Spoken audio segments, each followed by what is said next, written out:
On this episode of the Fantasy Flyer, episode 30, a small milestone for Taylor and Derek, we are going to review all of the Week 15 games, give you all the fantasy blowback. We're going to cover the amazing comeback from the Vikings, all of the fun playoff action, and we're going to update you on host v host. We're also going to play a little bit of a name game, pretty standard Wednesday episode on episode 30 of the Fantasy Flyer, starting right about now.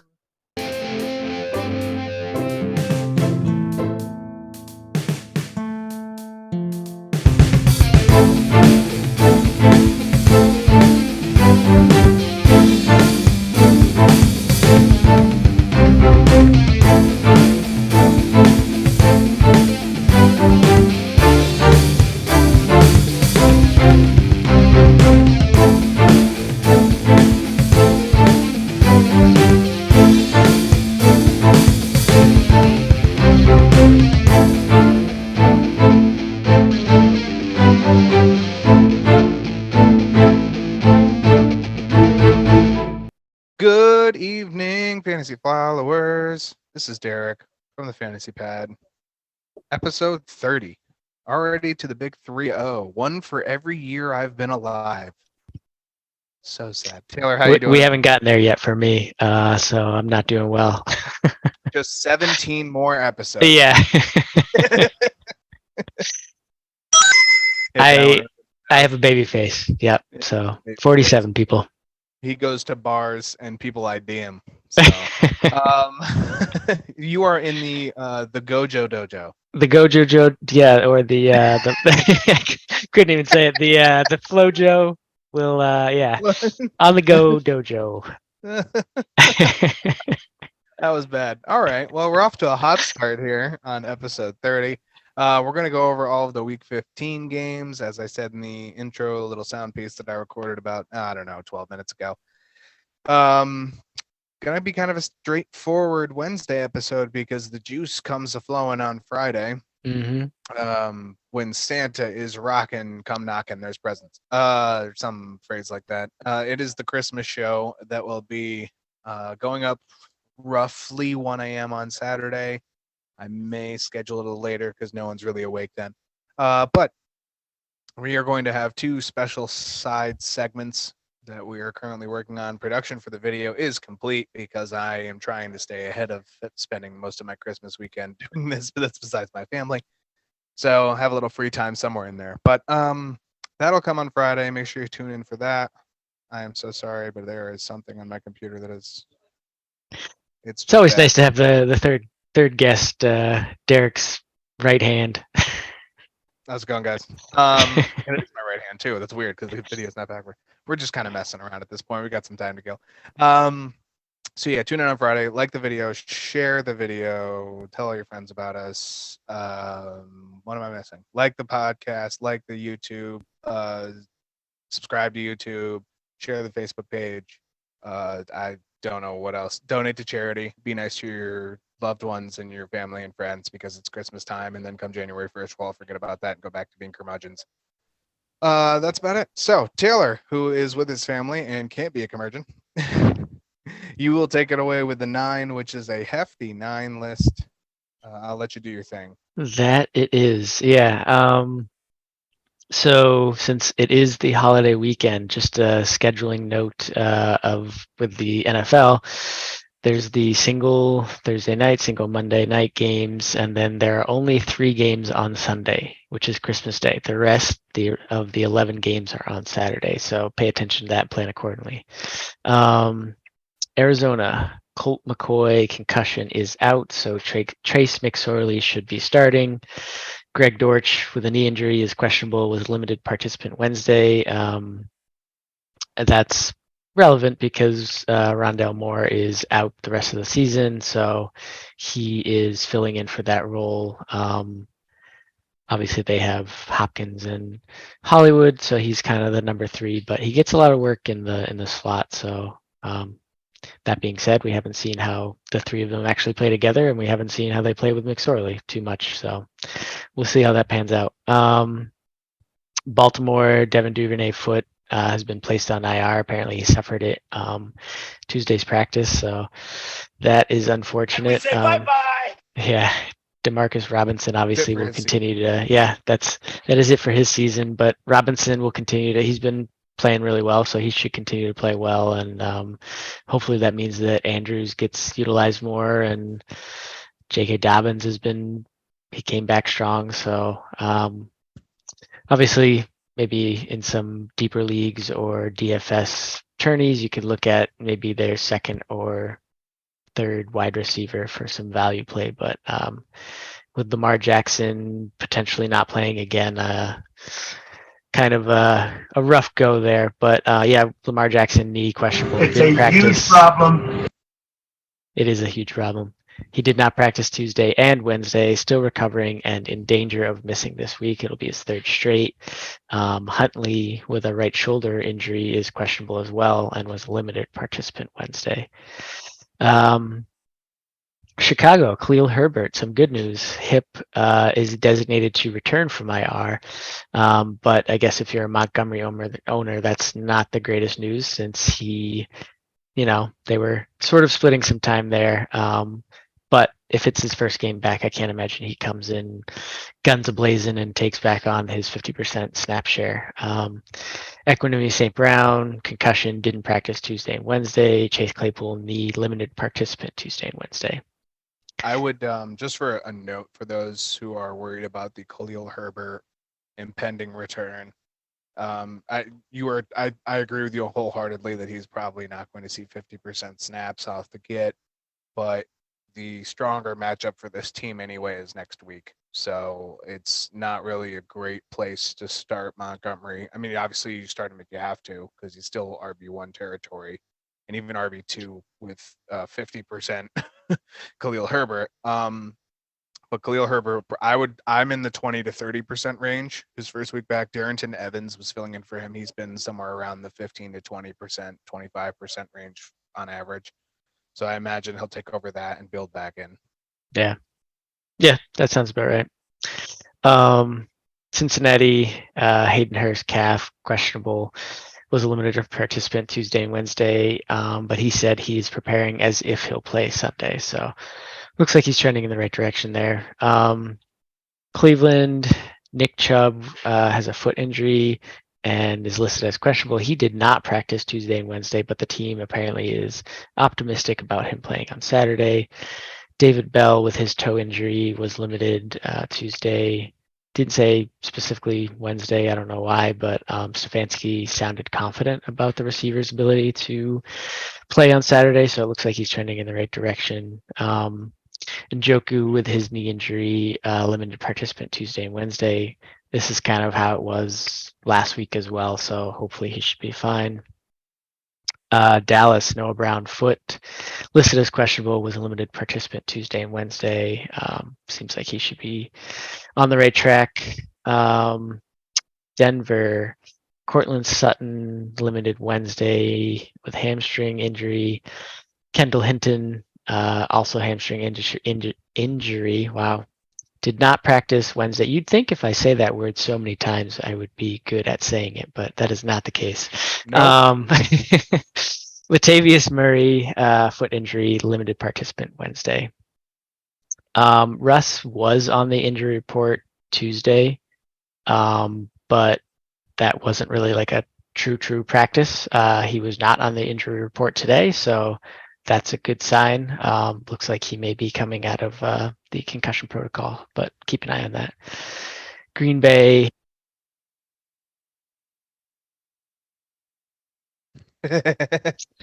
Apparently, Green Bay kills my headset. Aaron Jones, knee injury, questionable, limited Wednesday.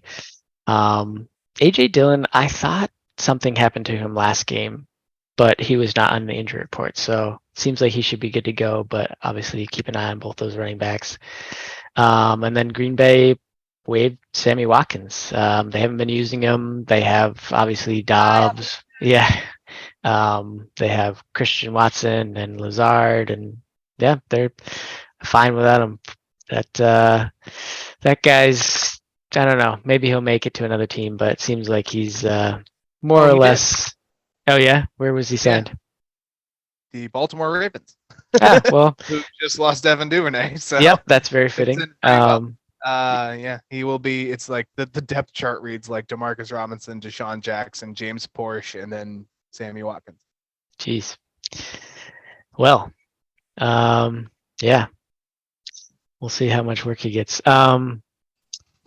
Moving on to Houston, Brandon Cook's not on the injury report. He was on Tuesday, wasn't Wednesday, so that's looks like it's trending in the right direction. Although honestly, we've kind of been getting the impression that he himself has kind of wanted to just not play the rest of the season. So we'll see what happens there. Nico Collins with a foot injury didn't practice Tuesday and Wednesday, so not trending in the right direction. Chris Moore, I didn't double check, but I didn't see specifically what his injury was. Not that it's really relevant to us, but he was a limited participant Tuesday and Wednesday, so keep an eye on him.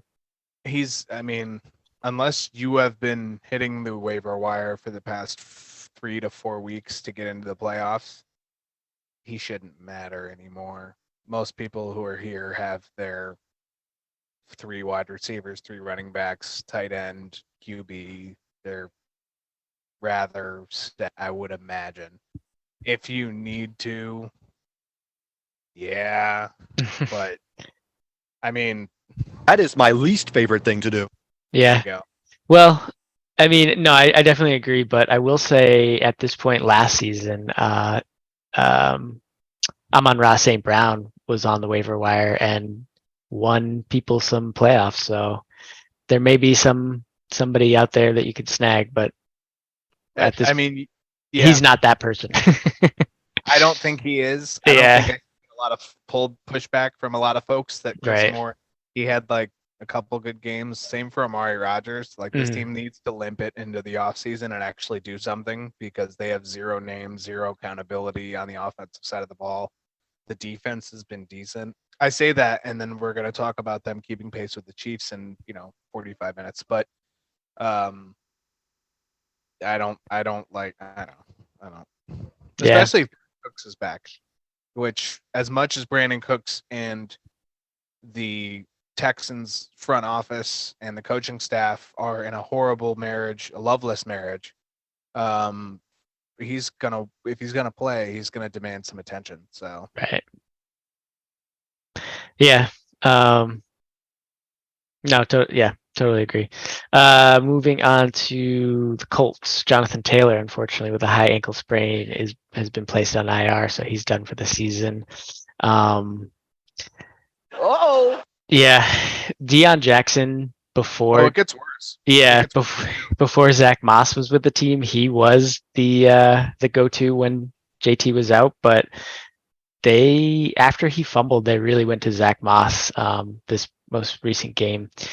I still have a feeling that Jackson is going to be at least 50% involved, but I mean, he's definitely going to be the pass. Well, I say that Zach Moss is also a pass catcher. I don't really know what they're going to do.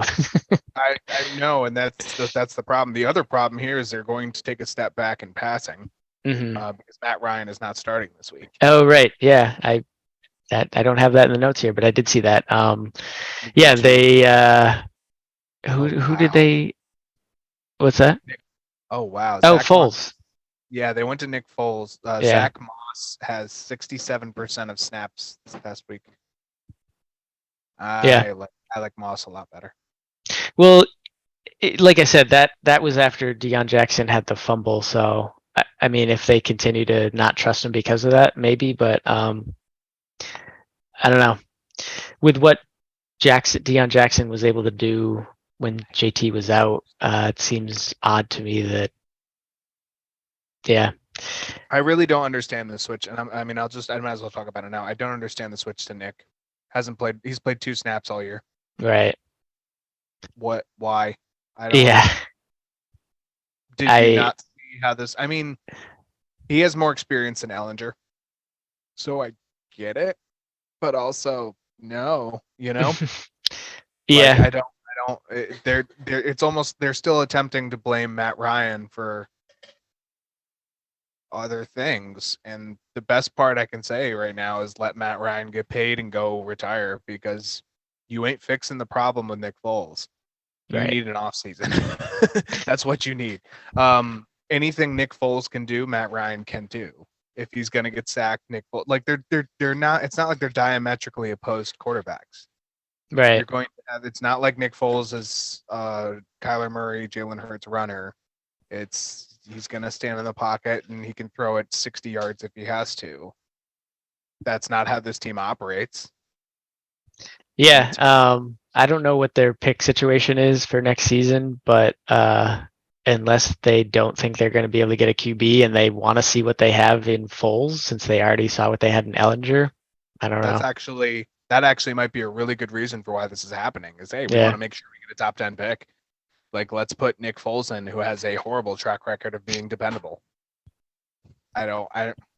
He's been passed around as much as in any football in the league has. He's seen a good amount of teams, and he's done everything from start to ride the bench to serve drinks to the guys when they come off. Win a Super Bowl, yeah. It's right. Like he's had really good highs, and he's not. So Yeah. I don't. Maybe he's counting on that. Jeff Saturday, like I said 3 or 4 weeks ago, when the coaching switch fully was done and the Colts started to come through, this season is not on Jeff Saturday's shoulders. Yeah.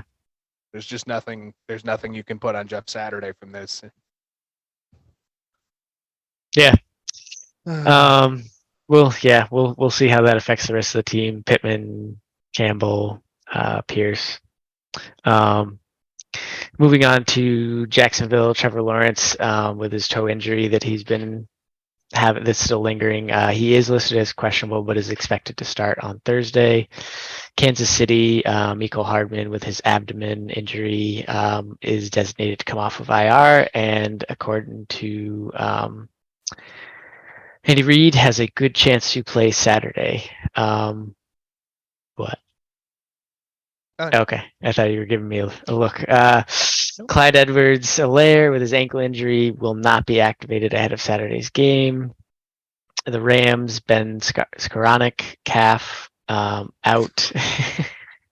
Appears to be headed to IR.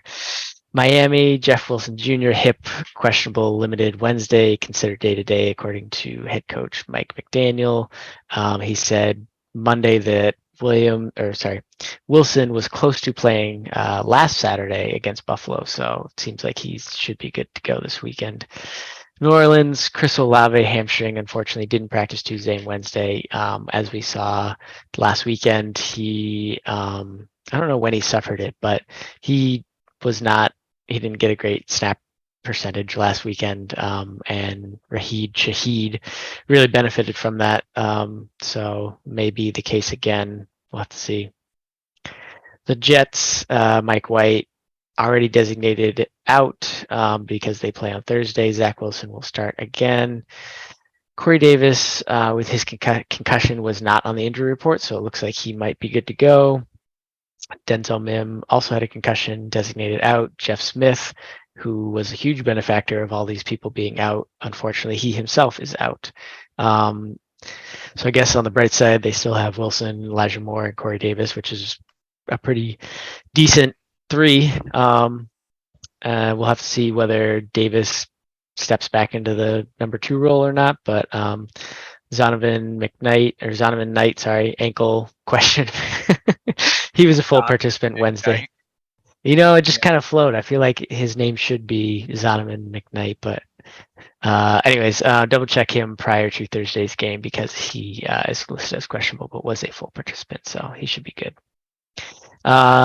This one really stinks, especially for the one league that I made it to the playoffs. Jalen Hurts, Philadelphia. His throwing arm shoulder, he has a sprain. He's listed as questionable, did not practice Tuesday and Wednesday. Sirianni said there's a chance he could play this weekend. I will not rule him out. I will not put a timetable on him either. We'll see what happens. He also said at one point something to the effect of he heals differently than the rest of us, so he could be fine. I don't know, but he did finish the rest of last weekend's game with this injury. So, and I read something from like a doctor's perspective, like it's something he could play through. It's just more or less his pain level and whether they themselves want to put him through that. I feel like with Yeah. their record, they don't need to force it. Even against Dallas, let him have it. Or if you don't, maybe you won't. You see how they've played the last 2 weeks? Like, there's no reason to go throw him out on the field and risk, because he's gonna get hit. Yeah, Somebody's gonna take an unnecessary roughness, instant disqualification to lay him out for an off season. Right. They are going to do it because especially if it's apparently Micah Parsons who has this big gripe with him right now, or whatever that story that is. I didn't even read into it. It's like high school gossip in football. But if you get hit hard and that shoulder dislocates, Mhm. or if you damage ligaments to it, or you break bones in your throwing arm, because it's Right. his throwing arm. If it's not his throwing arm, this isn't even a conversation. Yeah. But if you do that in your throwing arm, there goes your 13-1 season. Right. Just that simple. Yeah. 12. No, it's 13-1. We're through week 15. Yeah. So why throw Gardner Minshew out there if he gets destroyed, not in a physical sense, but in terms of if they lose the game by 35, so what? You're gonna end up, he'll come back in week 17 and be perfectly fine. I don't get why they would play him from a coaching point of view. It does not make sense. But if he thinks it matters enough for his pride that he'll go out there, he'll go out there. Right. Yeah. The biggest thing would be if they really give him the choice, and he wants to go after the MVP, then that may be a case. The only other thing would be home field advantage, but I agree. I don't see why they should force it. They're going to make the playoffs.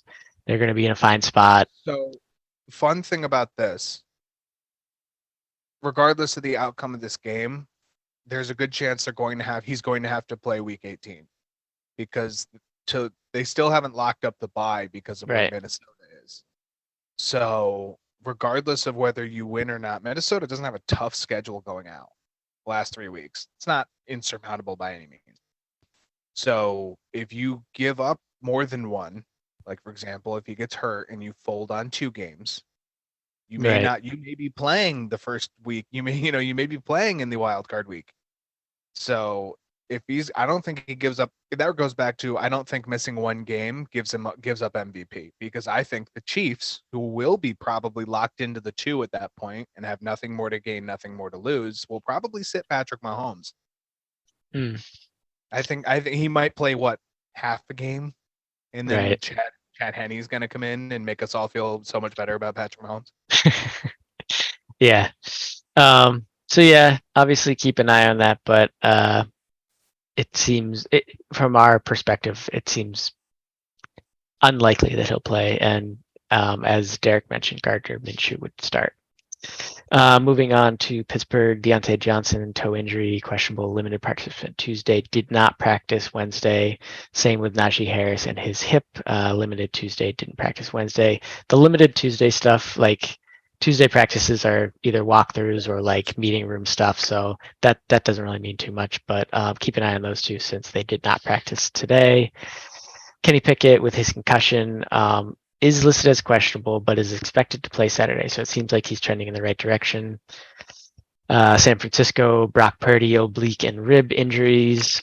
Questionable, was a limited participant Wednesday. Christian McCaffrey, knee injury, limited participant Wednesday as well. Deebo Samuel already listed as out. So I think we talked about this before. He was like supposedly going to be out for like 3 weeks, basically until the playoffs. So it's another thing. It's the same thing. Yeah. At the time, Seattle, I don't see beating Kansas City. They could, but they need to win out, and San Francisco needs to lose 2 of their last 3. And Yeah. Deebo is not going to really change them winning these games, I don't think. Washington is, like Washington, their opponent this week. Yeah.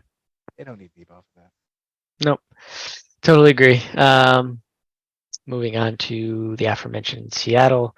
Kenneth Walker, ankle, didn't practice Wednesday. He is questionable. Noah Fant, knee, also didn't practice Wednesday. And then the beneficiary of Lockett being out, Marquise Goodwin, apparently has wrist and ankle injuries, but although he is listed as questionable, he was a limited participant Wednesday. So hopefully he can come out there. He's been doing pretty well, even with both Lockett and Metcalf out there. He's been playing decently.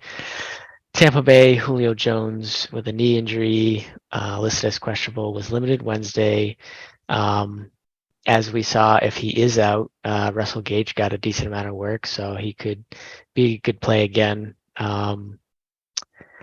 Tennessee, Ryan Tannehill. This is I don't know if you read anything about Tannehill, but I got some contradictory stuff. So I'll start with what I have here. I will tell you before you read it that I'm Okay. on the side of this. The latter side. I am on the far side of what you're about to read. The Yeah. second. Go ahead. So he got another ankle injury, but was able to come back and finish the game last weekend. But so on Monday, Vrabel said or indicated that Tannehill will remain the starter against the Texans if health allows him. And then we saw today from the athletic staff that he could be done for the season and may need surgery. So that's the side, like that's the most recent news. That's where I would lean as well, but some contradictory information there. So if you have Tannehill, which you may, he's been serviceable. You may want to find another option. And I would not go after Malik Willis because we've seen how that turned out. I don't think he's a viable fantasy option. It makes sense. What is happening? My phone is throwing a fit. Yeah, as of an hour ago, I know why this is doing it. There we go. No? All right. My phone's throwing a fit. It's all right. As of an hour ago, sources said he was very likely out for the season. Yeah. And those Yeah. sources were, I'll give you an exact quote. Suffered the injury loss. Team trainers, we're never going to question his toughness or willingness, said Mike Vrabel. That's good. Where are these damn sources? It's a lot of ESPN chit chat. Yeah, just the sources. That's okay. That's all right. But it sounded like it came from the athletic staff, so that's at least a source that knows injuries and that was 8:20. Tannehill. Yeah. So yeah, this makes this if he is out, this makes this news not so great for anyways, Treylon Burks concussion, full participant Wednesday. He is listed as questionable, but it looks like he's on track to come back. So I don't know what that means if Willis is the QB. I don't know that Burks is totally usable. That was the breaking news that I wanted, and it just wouldn't play. So sorry. Continue on. Basically Burks would have to I don't know, have one play where he takes it to the house to be viable. He's obviously a good player, talented. He could do it, but with Willis in there, we saw how terrible the offense was. Malik Willis didn't throw a pass to a wide receiver the last time he started, and less than 140 yards of offense, I think, or no, 160 yards. Something like that. Throw it away. Yeah. And then finally, Washington, Antonio Gibson with a foot injury is questionable and limited participant Wednesday. All right.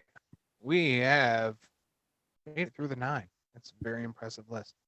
Ben Skoranek, that's right. I forgot about that. He's out. What other bum can the Rams pull up from out of nowhere?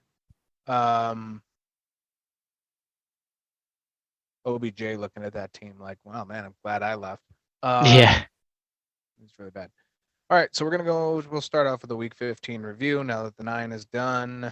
Only a few games we're really going to chat in depth about. We're going to go to the Express Lane. First game we'll start off with is, of course, probably the talking point, I would say, of the weekend. I think the worst thing that happened for this game in terms of attention is that it happened on Saturday and not Sunday.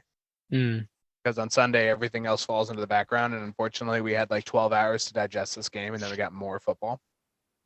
24 hours, yeah. Hours and clocks are difficult.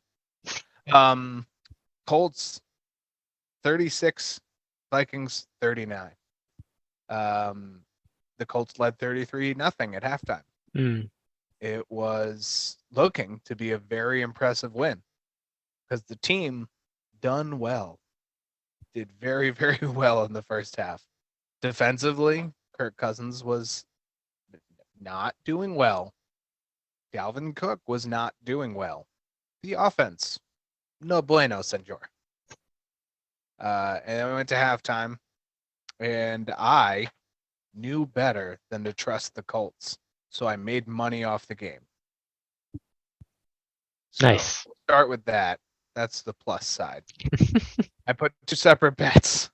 I put one that the Vikings would finish within 18.5 points, and then I put one that they would come back and win. I won both. So that's a smart thing to do. I don't know how. I don't understand how this Colts team, like, you missing Shaq Leonard has been a thing all year. Right. You still have Zaire Franklin. You have Bobby Okereke. Oh, Cora. Linebackers are fine. Grover Stewart and the entire defensive line has been pretty decent. And all of a sudden, they just started to let, in the second half, Kirk Cousins throw it everywhere. KJ Osborne caught 7,000 passes. Yeah. Justin Jefferson caught 7,000 passes. The only person who didn't catch any passes was like TJ Hawkinson Right. for no reason. Like, there's no, He did have 9 targets though, which is insane. and none of it worked out for him. Yeah. That's middle of the field more than anything else. I would say that's probably good. Somebody, whether Franklin or Okereke excuse me. That's what I wanted to say. It's carrot cake, but not carrot cake. They probably did I didn't watch enough of it at that point. I had tuned out, but the Vikings are this team you can't sleep on, and they slept on them, I guess is the only way I can say it. Using the third wide receiver that is KJ Osborne was smart because it was basically back and forth Jefferson Osborne. Osborne ended with a touchdown. Jefferson ended with a touchdown. They combined for 280 yards. Yeah.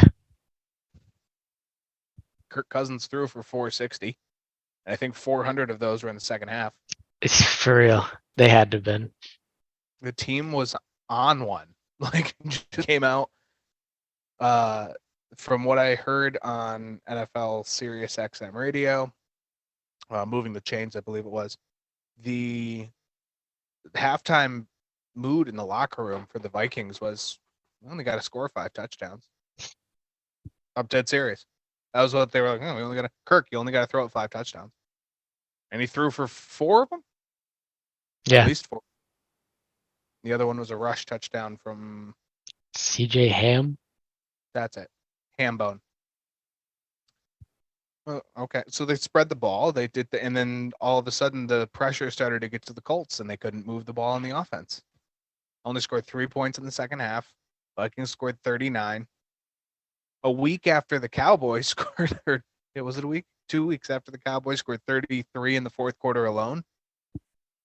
So the Vikings are putting up their own impressive numbers. The Vikings are good. This is still a Colts team, though, that is, we'll say, lacking. Mm. I don't know really what else to. It's the epitome of the Colts struggles. You get out to a lead like that, and I'd love to see what their play call was like in the second half, because I don't know off the top of my head. But that should have been. You should have run that ball. Once it got to like the end of the third quarter and they were within 20 points, you should have started running that ball you burn clock, everything. You should be using at minimum 2 minutes of possession. I don't know what to say really about the Colts at this point, other than it's obviously a calamity of all their problems, and the Vikings shoring up their entire offensive attack all at once. Yeah, I mean, we've seen the Vikings do this before where they are not great, and they either come back or they had that one game, obviously, where they completely flopped. They, like you said, they are a good team, but they weirdly struggle at times. I mean, Matt Ryan I really don't know what to say. Like, he targeted Pittman 14 times, and nobody else had more than 5 targets, but he caught 0 of them. So basically, nobody else had more than like 3 or 2 targets. So And yeah, you can guard that if you're going to throw it to the same guy every time. yeah, that's why. And that's run the ball, run the ball, run the Yeah. ball. And they were running it. Moss had 24 carries. Jackson had 13.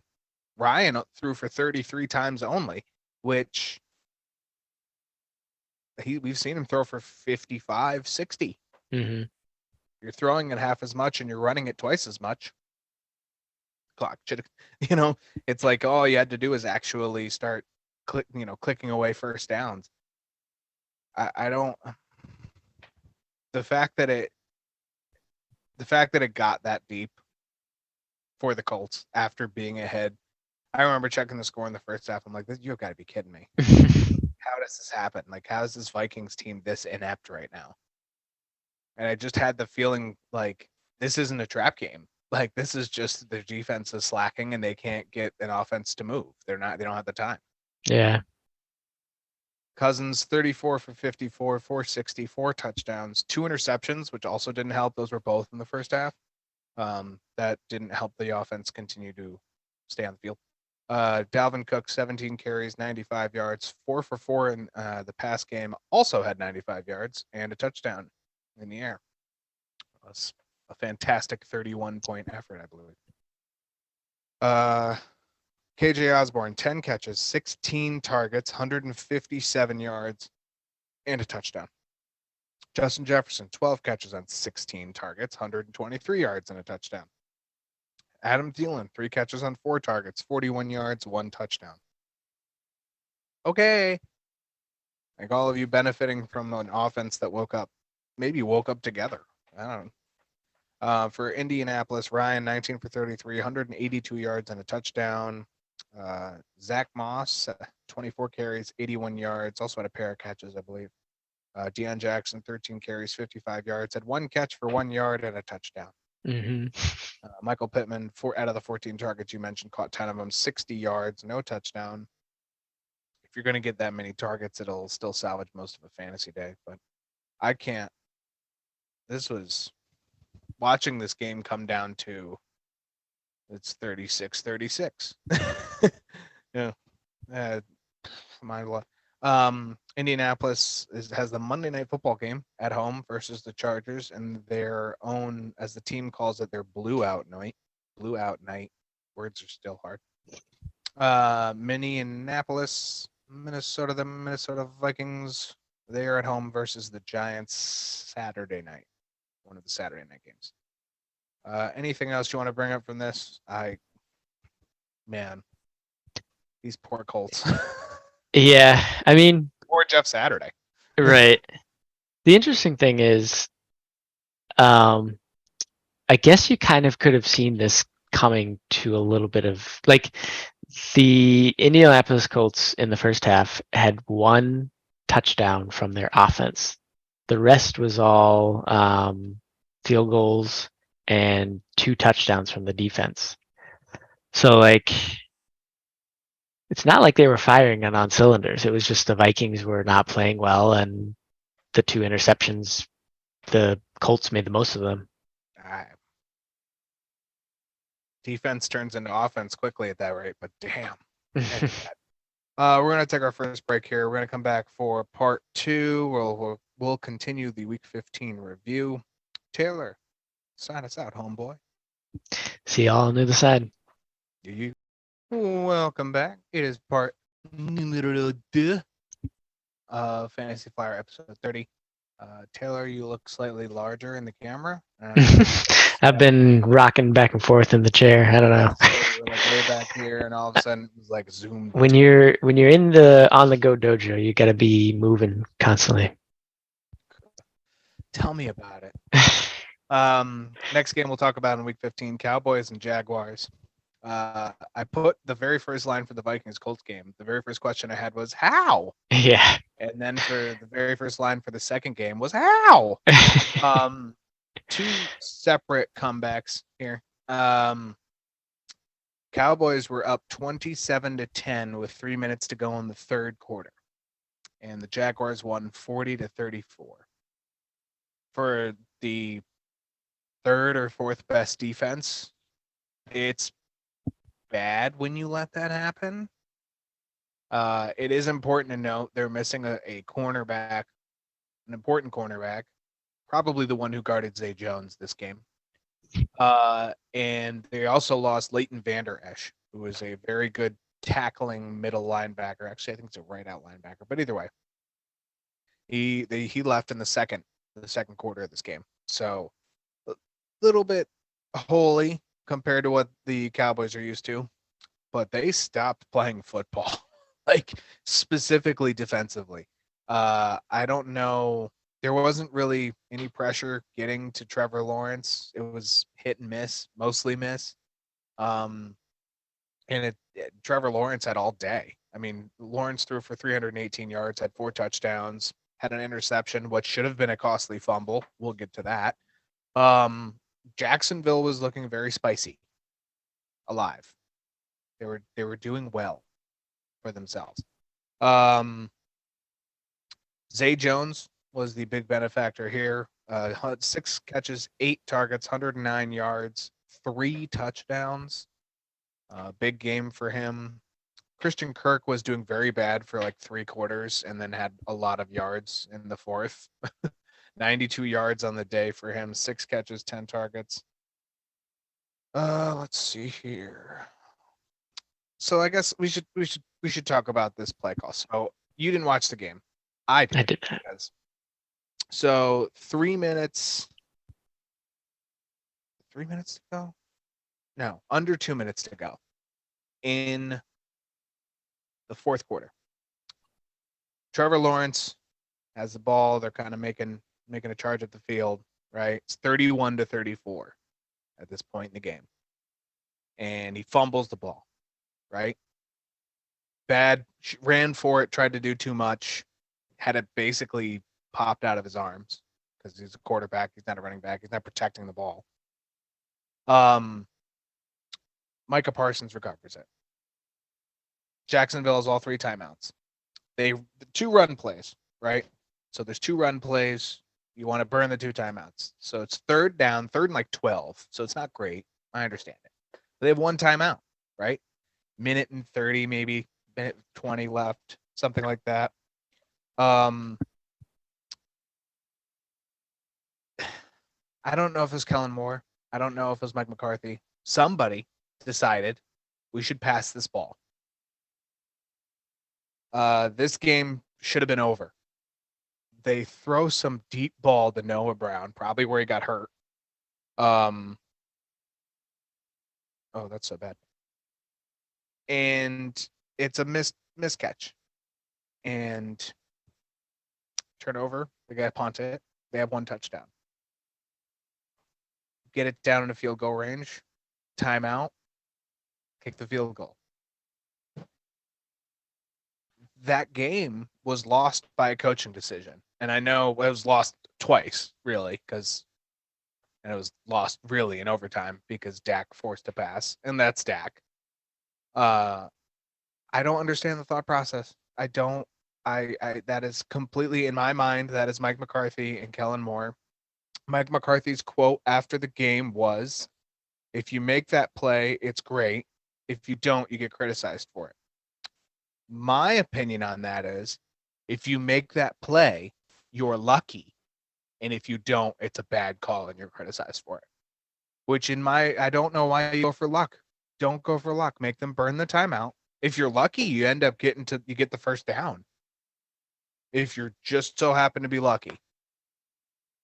But if you're going to run it, great. That's how you burn the timeout. If you're going to pass it, why are you throwing it 40 yards downfield? To your number 3 receiver, too. Right. Granted, Noah Brown had a great game. Why? I don't understand. And I'll never get the answer. That's okay. Just a horrible play call. Dallas and they took another step back in my mind, and that's coming from another Cowboys fan. they're no longer in my top 5 of the teams, and this is now we've now rounded it out. We can make team decisions that hurt. We can make decisions on the field that are not good, and that hurts a little bit, right? Then the coaching now we have a problem with the coaching. You can't work with that. Dak had 23 for 30, 256 yards, 3 touchdowns, 2 interceptions. Pollard, 19 carries for 75 yards, 4 catches for 31. CD Lamb, 7 catches on 7 targets, 126 yards. Throw it to him. Why are you throwing it? No. Noah Brown, 6 catches, 9 targets, 49 yards, 2 touchdowns. For Jacksonville, Lawrence was 27 for 42. Had the fumble, which should have been the end of the game, but Dallas doesn't know how to coach. ETN, 19 carries, 103 yards, 2 catches for 24 yards. Didn't hit the end zone, but had a really good game, which we alluded to on Friday's show, is Dallas leaks yards to running backs for some reason.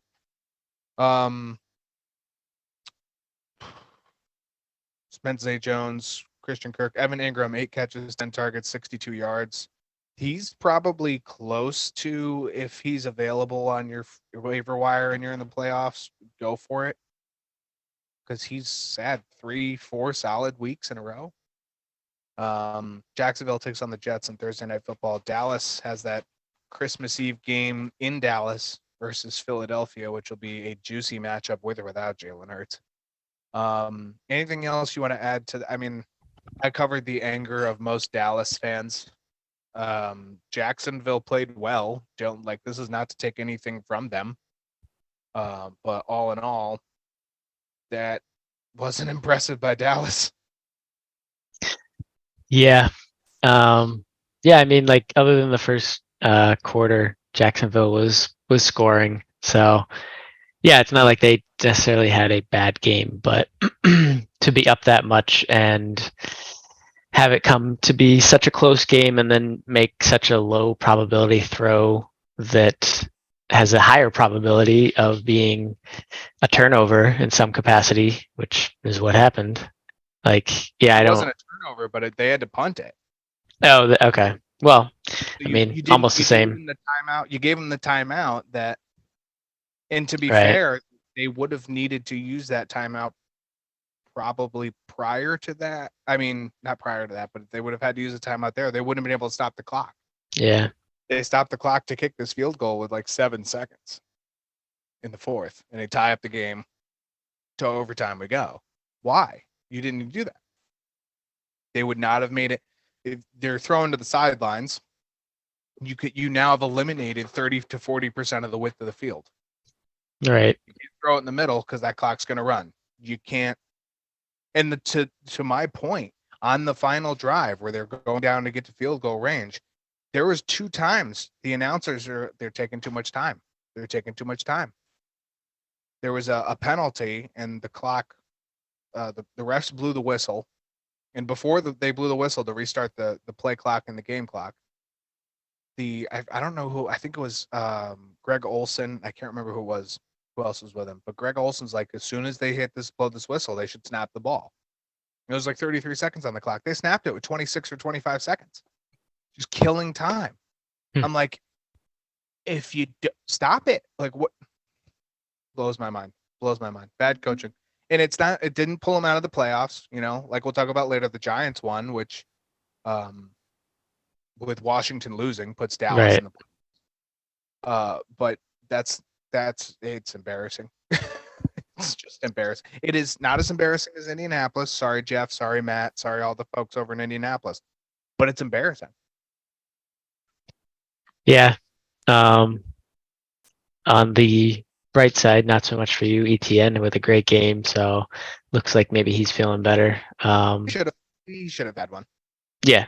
No, but he's just been a little off lately, and we were wondering if it had something to do with the injury he suffered a few weeks ago. So it seems like maybe he's feeling better. Trevor Lawrence obviously doing fine with his toe injury, and Zay Jones having a couple of back-to-back awesome games here. So looks like Jacksonville is starting to heat up. not sure that necessarily does any good for them. And if Tennessee doesn't have Tannehill, they can still catch Tennessee. Speaking of Tennessee, our next game, Chargers 17, Titans 14. What a segue. This I felt like this was a slow-paced game from what I saw of it. Everything happened. It just happened like less frequently. I don't.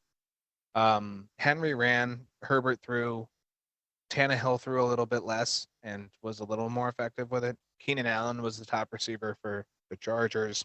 It was a good balanced game. Tennessee was physical. Everything you probably expected out of this game. All touchdowns in this game were on the ground. None of them in the air. So sorry, Mike Williams. Sorry, Robert Woods. Sorry, Chigoziem Okonkwo. There was multiple. It was 3 interceptions. Put multiple, but there's 3 interceptions between the 2 quarterbacks. I don't. And I put that there's a story here between pass control and accuracy. Tannehill was 15 for 22. Herbert was 28 for 42. Both roughly 60 some percent. Mm-hmm. 60, 66 for both roughly. It just when they were off, they were off. Herbert had 2 interceptions. Tannehill had 1. Both killed good drives. I mean, one of Herbert's interceptions was an interception that was absolutely gorgeous by Tennessee because that pass was off the line and like the defender caught it and like threw it in midair back to somebody who was standing in bounds and caught it and got toe drag in the end zone and there was an interception. Like, ooh, this is a good play. Like I shouldn't say ooh like it's sarcasm, but yeah, I don't. It came down to like a tied game, and then Herbert led a 52-yard drive for the game-winning field goal. Most importantly, for playoff reasons, the Chargers moved into 6th in the AFC. Watch out for the Chargers now because they are mostly healthy on both sides of the ball. Definitely in offense. Defense, they have a couple other pieces they got to get back, but Austin Eckler actually ran for 58 yards in this game, which is like twice as much as he runs most of the time. And also didn't catch the ball nearly as much. So only had 2 catches on 3 targets for 12 yards. Surprising because he was having like 8 and 10 targets for like every week. Keenan Allen, 8 catches on 9 targets, 86 yards. Mike Williams, 4 catches for 8 targets, 67 yards. For Tennessee, Tannehill, 15 for 22, 165 yards and an interception. Derrick Henry, 21 carries, 103 yards and a touchdown. Also 4 for 4 in the air for 59 yards. Very good stat line for Derrick Henry. It's almost like when you don't know who to pass it to, you should probably start using your running back because they don't pass the ball. Like, I don't know how to throw it downfield. Let's make the safe dump down option and let the bulldozer do it. Chigoziem Okonkwo, 5 targets, 4 catches, 54 yards. Tennessee is, if they're not going to have Tannehill, I don't really want anything other than Derrick Henry from this team. Yeah. It'll be interesting to see how they match up with a all of a sudden spunky Houston Texans offense this week. Chargers in Indianapolis on Monday Night Football, Tennessee versus Houston on Saturday. That is in Tennessee at Nissan Stadium. Anything else you got to add from this one? Any other notes you noticed? No, really unfortunate for any people who were hoping some stuff out of Burks in the late season here. If Willis is QB, I don't see it happening. A little bit. He is the Olave and the Burks owner, and they have had the worst rookie seasons because of the worst quarterbacks who throw the ball. Not as much Olave. Olave has shown a lot of promise, but Andy Dalton just forgot that he exists at times, and I don't understand. Sorry, I didn't mean to cut you off. No, that was pretty much it. Just I was gonna snag him in one league and hope for some high upside, but not really worth it now. Yeah. Oh, what the hell happened here? I did it again. There we go. No? All right. We're doing well. There we go. We'll just play that for you as Treylon Burks. Next game, Lions and the Jets. Lions get this win 20-17. So I put this game on here for one reason. Actually, well, it's a good chatting point because the Lions are still like what are they 7-1 in their last 8 games. They're 500 now or something. Yeah, they are. The Jets fall to 500 with this one, but I want to have a nice couple-minute conversation about Zach Wilson. There was big discrepancy in the Twitter sphere and the fantasy football sphere about whether Zach Wilson did a good job. So I want to start off with some positives. You know, they say when when you're in a fight with somebody, you start off by saying positive things. So I feel like I'm at my wit's end with Zach Wilson, and I know he's been benched the last 2 weeks, and he comes back this week. So let's start off by saying some positive things. First positive thing, he threw for 35. He threw 35 times. He didn't throw for 16 or 20 or 21. He threw for 35 times. It was good. A little bit more trust there. Other good things. He threw for 317 yards. It's really good. We're starting to get up into the 300. This is a team you should be able to do that against. It's like the floor is like probably in the mid twos for where you should be against this team. He hit it, right? He didn't throw 3 interceptions. Last game he played had almost 300 yards or right around there, but threw 3 interceptions. Doesn't do well. Only threw 1, which is standard. So now that we got that out of the way, let's get to the rest of it. Because I don't think he's the answer for the Jets anymore. I'm going to go out on a limb. This is the 3rd best quarterback on this Jets team. Now, I got blasted. I don't know if you read through in our 53-man league. I got blasted because I said 3 things in life are for certain: death, taxes, and Zach Wilson underperforming against these worst statistical defense in the league. And I got a response from another one of our league mates who said, yeah, 300 and some yards and 2 touchdowns is really underperforming. And this is where it comes back into the negative part. His completion percentage, 18 for 35. The 34th quarterback in the league, somewhere in that statistical, is throwing for 54%. And he threw under that. Granted, he's also ranked under that because he's 35th. So I guess he's really par for the course with that. So, okay. Still, 18 for 35 is not what you want when you put someone in against a defense like this. Mm-hmm. He has the opportunity.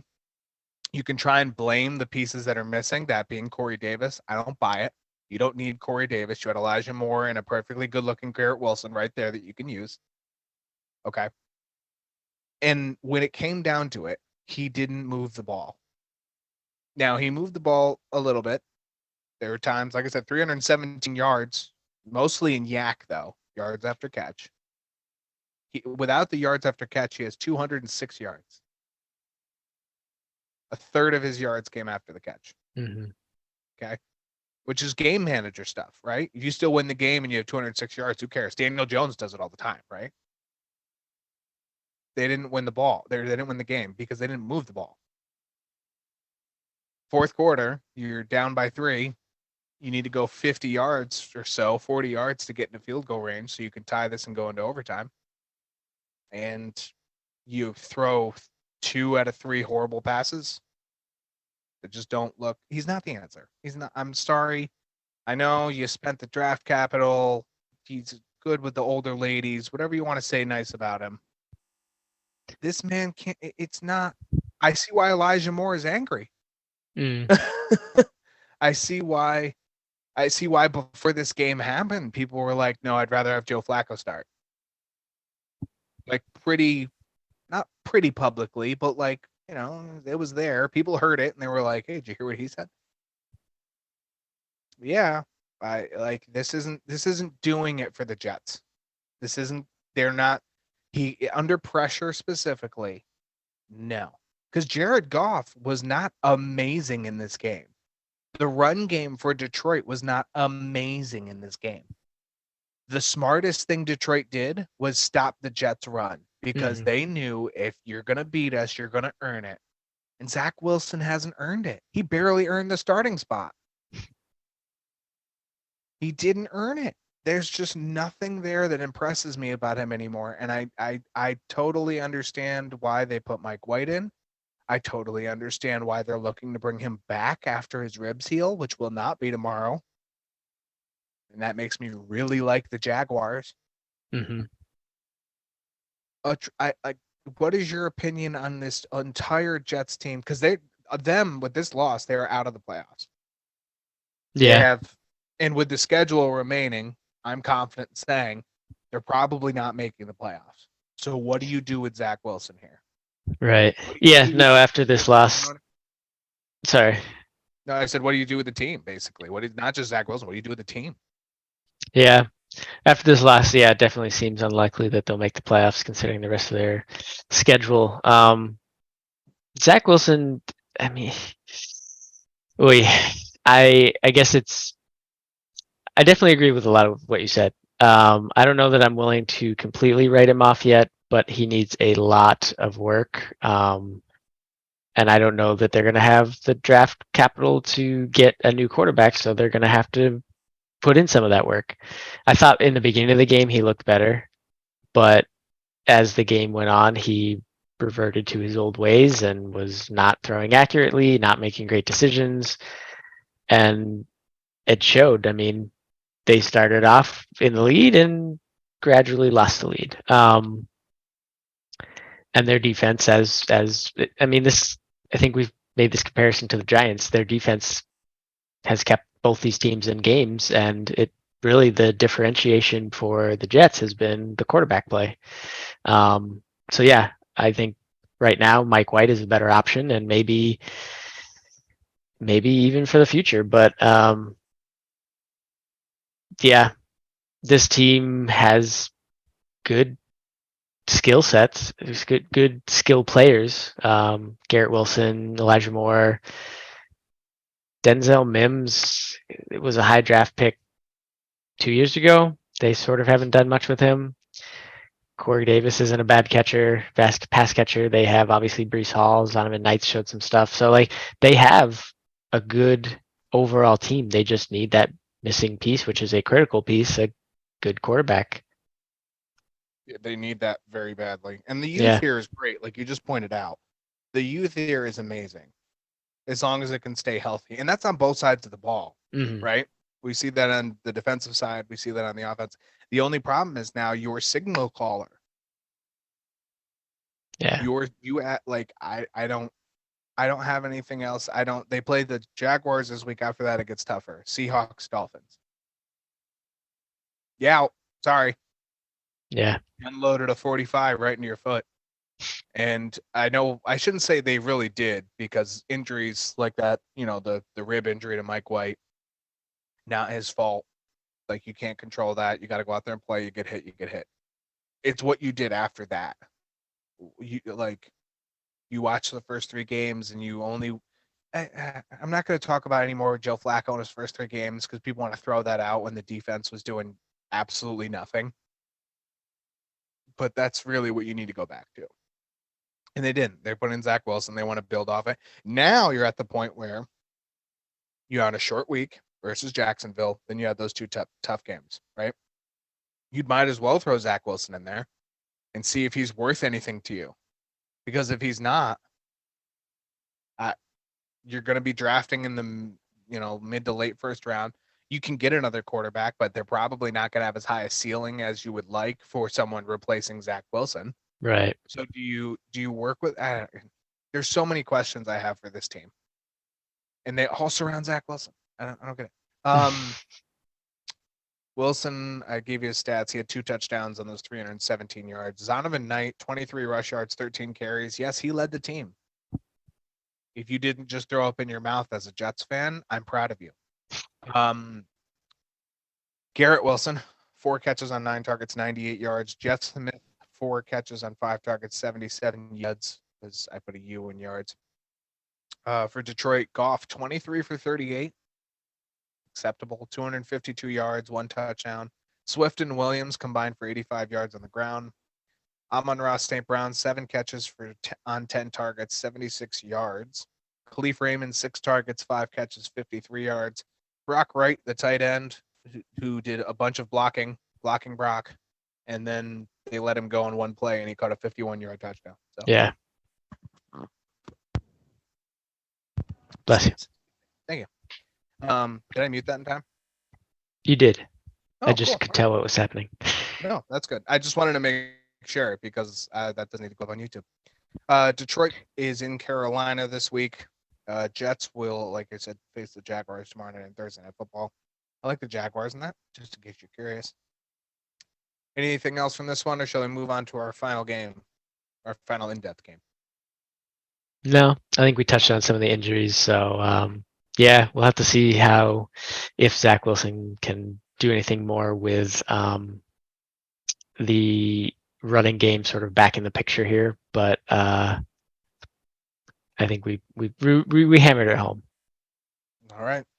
Because now we're going to move on to the Patriots and Raiders. And just as much as the Jets are probably throwing up in their mouth, boy, do you have a story to tell.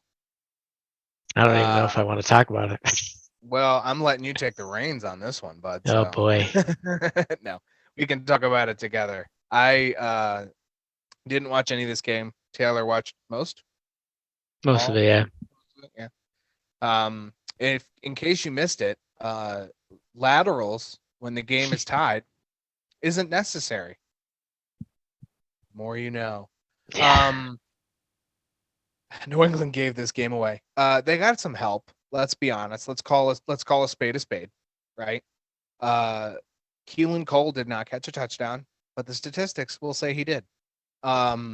He was out of bounds. It was very out of bounds. Like, it's pretty clear. I don't know what the refs were. To me, if you remember 2 or 3 weeks ago, there was a CD Lamb touchdown that didn't happen, and it was a debate over heel versus toe.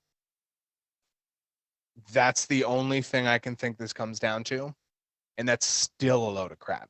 So Yeah. I don't, because his toe, like his whole foot went down, and the line is like he's out of bounds. I don't.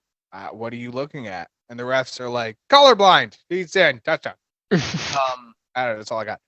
So that tied the game, if I'm correct, at 24. That was the touchdown. Yes.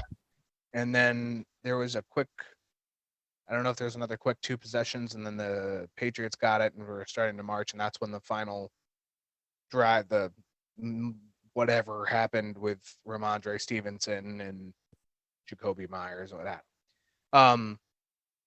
Ramondre was a beast in this game. This is one of the times where the Patriots could lean on him excessively, and it worked out. Mm-hmm.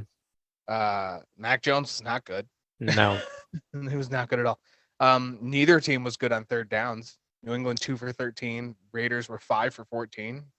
Raiders were a lot better in the red zone. If you haven't followed us at all this year, spoiler alert, the Patriots are bad in the red zone. Like, really bad. Like, less than 30% now. Sorry. Don't want to rub that one in for you, but it's not good. They were 0 for 1 in this game. How did you even score? Like, I just Ramondre's touchdown run was like 45 yards or something, right? But other than that, like, how did this team get to 24 points? Not in a pretty way. No, wasn't there a defensive touchdown in this game? Yeah. I forget exactly who stripped the ball, but Kyle Duggar was. Anyways. All right. Effective. Oh, headphone died. He'll be back. It's all right.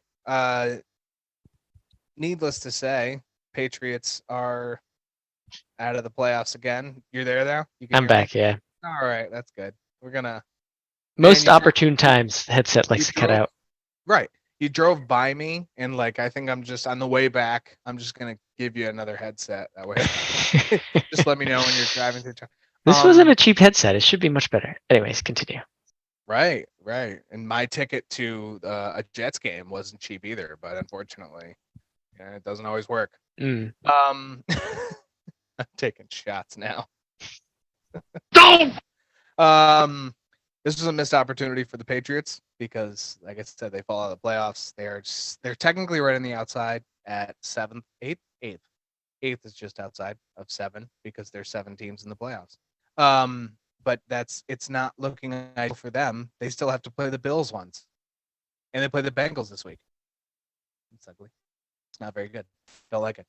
Any other notes from you on this one before I go to the stats? Because I feel like you were saying something, and then your headset decided to leave you. Like, Yeah. Duggar had the interception for the pick six. I thought this was the game that McMillan recovered a fumble where the Pats stripped it and ran it back, but it was there seems another game that you watched in the last few days that happened? it must have been a previous week that I'm remembering that from. But anyways, so that's only two. Yeah, that's only 2 touchdowns. The rest was a lot of. I mean, they had like what 3 field goals. But anyways, yeah, that end of the game, like I was beside myself when they said that there was inconclusive video footage to overturn that. Like to me, it was just so blatantly obvious. I know I'm a Pats fan, but other people who aren't Pats fans were agreeing with me. So I was like, yeah, I was like, okay, so I'm not just being biased here. So that happens, and then obviously, like you were talking about, the bonehead, ridiculously, like, what are you doing? That's terrible. Yeah, like I don't care that the clock's run out. You do not throw the ball across the field. Football! It's just the word. I don't get that flurry.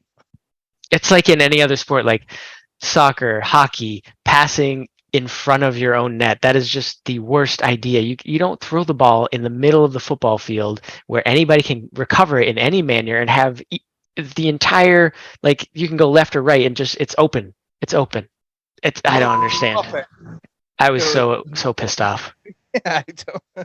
Like this was literally their opportunity because Miami lost, the Jets lost. This was their opportunity to actually basically not, I won't say get into the playoffs, but pretty much. Like if they had won this and they have some okay, like they have another opportunity to win, they had a good chance of making the playoffs. They needed it. They Bengals, Dolphins, Bills. Yeah. That's the next 3 games. Best of luck with that crap. You have Right. 3 playoff, 2 locked in playoff teams, really. Yeah. Yeah. So, in other words, Patriots fans are like this. They ask you how you are, you just have to say that you're fine when you're not really fine. Mac Jones, 13 for 31, 112 yards, no other stats, and I mean, that's we'll just solve this real. Ramondre Stevenson, 19 carries, 172 yards, 1 touchdown. Give him that. Jacoby Myers, 2 catches on 6 targets, 47 yards. No one really caught anything because Mac Jones was, he was about as accurate as a blind sailor. The Raiders, Derek Carr, 20 for 38, 231 yards, 3 touchdowns, 1 interception. Josh Jacobs had 22 carries for 93 yards. Keelan Cole had 2 catches for 50 yards and a make-believe touchdown. Welcome back, Darren Waller. Mm. They activated him and Hunter Renfrow on Saturday for Sunday's game. Hunter Renfrow, I don't think snap count for these guys was real quick because Darren Waller saw 49% of snaps in his first game back. I'm sure that'll go up. Hunter Renfrow, 43. So was outperformed by Keelan Cole really on a fantasy aspect, but it was more Waller's day. 3 catches, 3 targets, 48 yards and a touchdown. Matt Collins, 4 catches, 8 targets, 40 yards and a touchdown. If you're wondering why I haven't said Devontae Adams' name, it's because the Patriots did what they needed to do. They made Derek Carr throw it to other people. The bad news is the other people included Darren Waller. Well, Darren Waller and Keelan Cole and Matt Collins, and maybe Devontae Adams paid the ref. We don't know. 4 catches for 9 targets, 28 yards for Devontae Adams. If you were expecting a 6.8 stinker from Devontae Adams in your playoffs, I'll give you that bingo card for free. New England will take on the Bengals at home. I think that's the best thing for them is that it's at home because this Bengals team is moving right now. Raiders will be in Pittsburgh. That is the Sunday night football game, the Christmas Day game. I kind of see why they put these 3 games on Christmas because nobody's going to watch them. I mean, somebody will watch them, but like it's not really, you know what I mean? Anything else for this one from you, or should we move on to something a little more entertaining? No, end my suffering. That's all right. All right, we'll end your suffering. Suffering.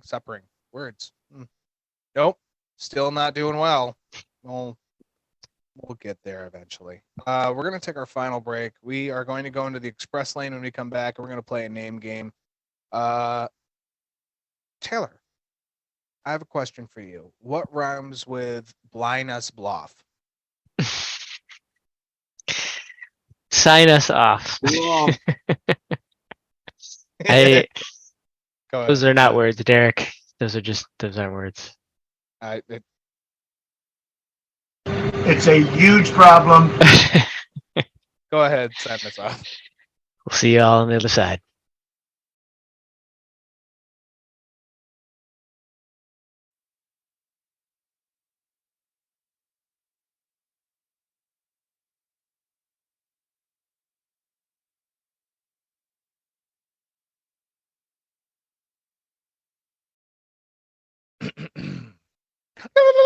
And it's part 3 of the Fantasy Flyer. Taylor, Derek, we're here. We're going to start off this section with breaking news. It is a Fantasy Flyer breaking news segment brought to you by Derek and Taylor. You got super middle there for a second. Pro Bowl selections are out. Yeah. The Eagles lead the NFL with 8 selections. If you're surprised by that, I want you to raise your foot. Jalen Hurts, A.J. Brown, Landon Dickerson, Lane Johnson, Jason Kelsey, edge rusher Hassan Reddick, running back Miles Sanders, and cornerback Darius Slay. 5 other teams are sending at least 5 players. 7 Cowboys, 7 Kansas City Chiefs, Ravens, 49ers have 6, Vikings have 5. Notable players who have made the AFC roster: Patrick Mahomes, Josh Allen, Joe Burrow, Travis Kelce, Mark Andrews, who apparently nobody's watched in 8 weeks, Tyreek Hill, Stephon Diggs, Devontae Adams, Jamar Chase, Joe Tooney, Creed Humphrey, Mitch Morse, Nick Chubb, Myles Garrett, Max Crosby, Chris Jones. Oh, we also have to give big respect. Matthew Judon, body built by Taco Bell. We also made the Pro Bowl lineup for the NFC. Jalen Hurts, we already mentioned. Geno Smith, Kirk Cousins, George Kittle, T.J. Hawkinson, Justin Jefferson, A.J. Brown, C.D. Lamb, Terry McLaurin, Zach Martin, Jason Kelsey, Saquon Barkley, Tony Pollard, Miles Sanders. Tony Pollard. Good for him. I told you this is why he's number 5. He's number 5 on my power ranking. Nick Bosa, Brian Burns, DeMarcus Lawrence, Aaron Donald, who probably will or won't play, who knows? Micah Parsons, Zadarius Smith, Fred Warner, Darius Slay, Quandre Diggs. The punt return specialist is Kavontae Turpin, so congratulations, Dallas. So yeah, just wanted to give that out there. Pro Bowl has been given. That is, of course, an honor that we like to rank players by. So. But going into the next section, back to the actual show and our show plan, we are going to go into the express lane. I now have to get actual games up because this isn't going to go well if I don't. All right. First game to talk about is the Browns and the Ravens. Browns win this 13-3. I don't know if Tyler Huntley will ever be the answer for this team, but this did not help his case on this game. Team wasn't really moving the ball. Mark Andrews not really doing much. Demarcus Robinson did things, but no one else really did. J.K. Dobbins, I guess, was pretty good. As for Cleveland, Deshaun Watson looked decent for the first time. Baltimore did not stop Nick Chubb, which is good for good for Cleveland, not good for Baltimore. Baltimore gives up first in the AFC North with this. Lamar Jackson is probably going to be needed, I would say, coming back. That's kind of my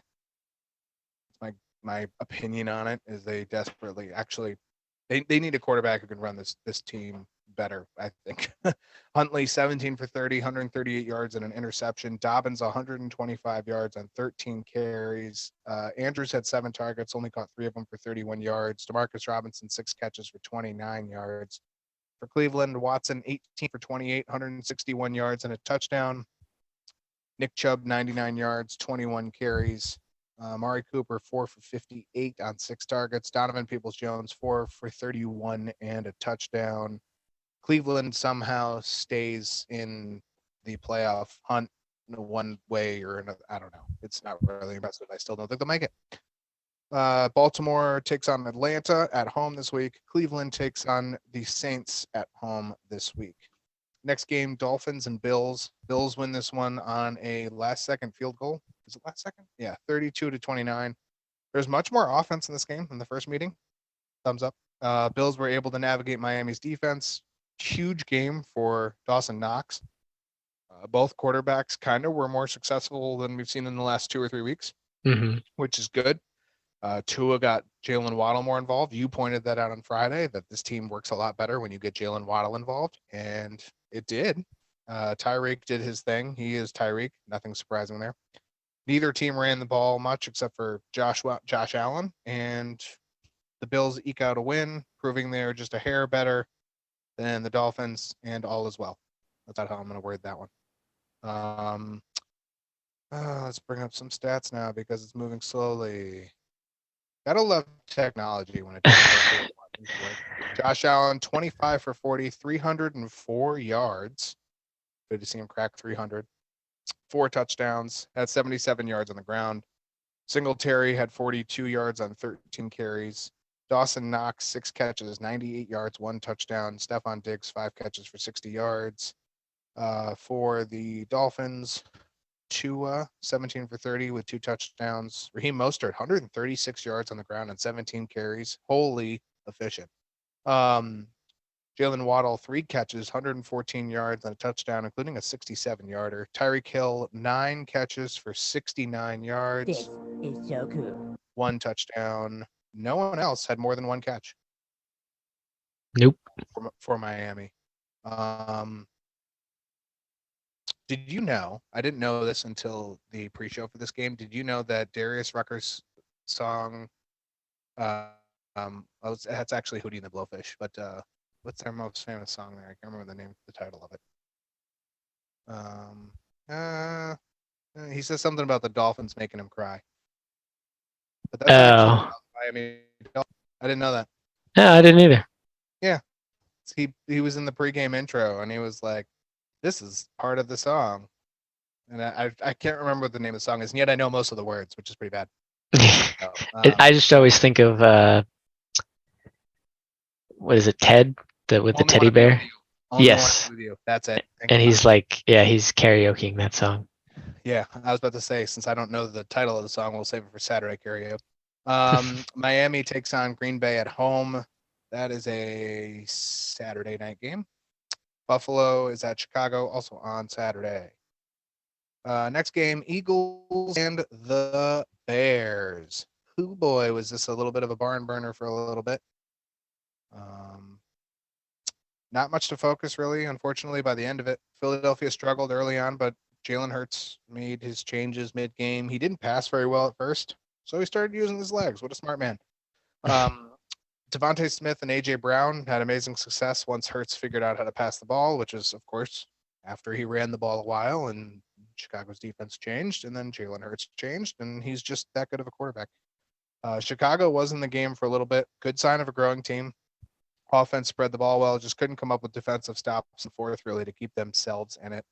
Jalen Hurts, 22 for 37, 315 yards, 2 interceptions. Jalen Hurts had 61 yards on the ground, though, and had a hat trick of touchdowns. So your fantasy day was saved by his 27 points alone, or 24 points alone on the ground. A.J. Brown, 9 catches, 181 yards. DeVonta Smith, 5 catches, 126 yards. No one else had more than 10 yards receiving, so good for them. For Chicago, Justin Fields, 14 for 21, 152 yards, added 95 on the ground. David Montgomery, 12 carries, 53 yards, 1 lone down. Byron Pringle led the team in receiving yards, 2 catches, 39 yards, and a touchdown. David Montgomery had 38 yards in the air for a touchdown on 3 catches. Cole Kmet, 4 catches for 25 yards. No one else had more than 20 yards receiving. Philadelphia will go to Dallas this Saturday night. Bills go to Chicago, so the Bears will take on Buffalo unless there's another football team that I'm unaware of that happens to reside in Chicago, and I don't think that's the case. So, next game, we have Bengals and Buccaneers. Is that right? Did I put that in next? Yes, Bengals, Buccaneers. Bengals 34, Buccaneers 23. Bucks spent much of the first quarter and some of the second quarter looking like the old-fashioned Buccaneers that we should be seeing, and then they stopped, and I don't know why. I don't know what they. Maybe Cincinnati changed something that way. I don't know. It didn't. It was like 14 or 17 nothing, and all of a sudden, Cincinnati scores 34 unanswered, and it's 34-17. The wheels fell off. I don't think it's actually 34. I think it was like somewhere in the 20s, but the wheels fell off on both sides of the field for Tampa Bay, and Cincinnati moved the ball. Big passes, clever run plays. If that doesn't sum up the Bucks, what does? That's all I got for that. I mean, it is what it is. Tom Brady, 30 for 44, 3 touchdowns, 2 interceptions, 312 yards. They didn't run the ball great.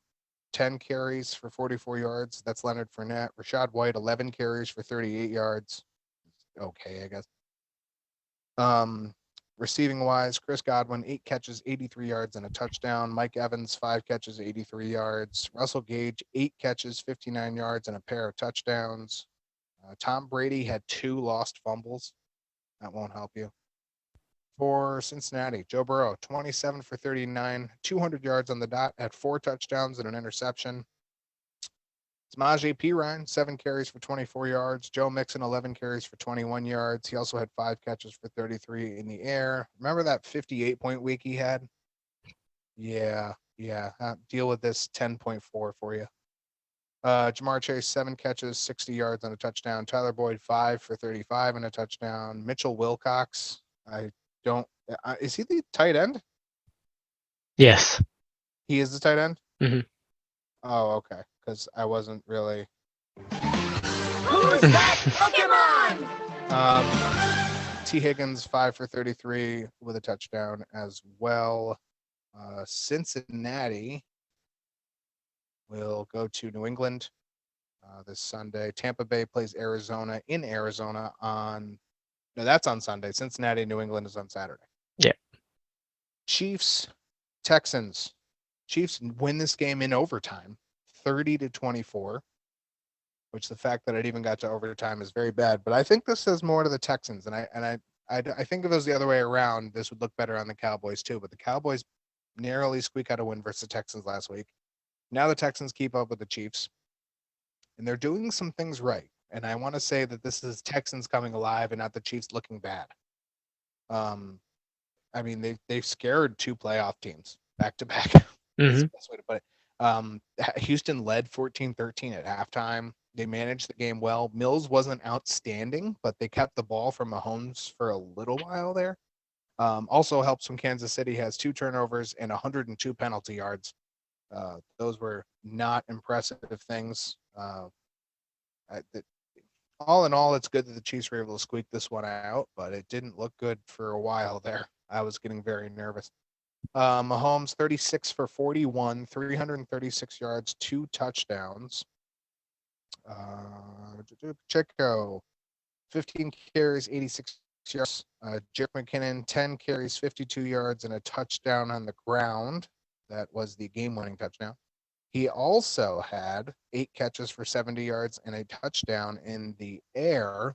And if you're in the fantasy playoffs and he's on your waiver wire, go get him. Mm-hmm. He's probably the hottest running back in the NFL right now. After back-to-back weeks of almost 30, I think he's had 3 straight weeks of 26 or more fantasy points. Go get the man. Travis Kelce, 10 catches, 105 yards. Juju Smith-Schuster, 10 catches, 88 yards, and a fumble.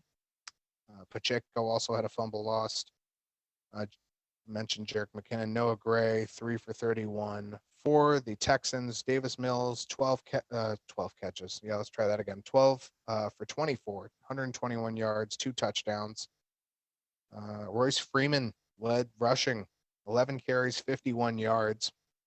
And that's saying something because the Chiefs are still the fifth hardest team to rush against. So to have a 4.6 average for someone who hasn't been in the league all year, playing every week, it's saying something to Royce. Again, this is the Texans are doing something right. It's not winning at home, but it's right. They're 0-6-1 at home this year.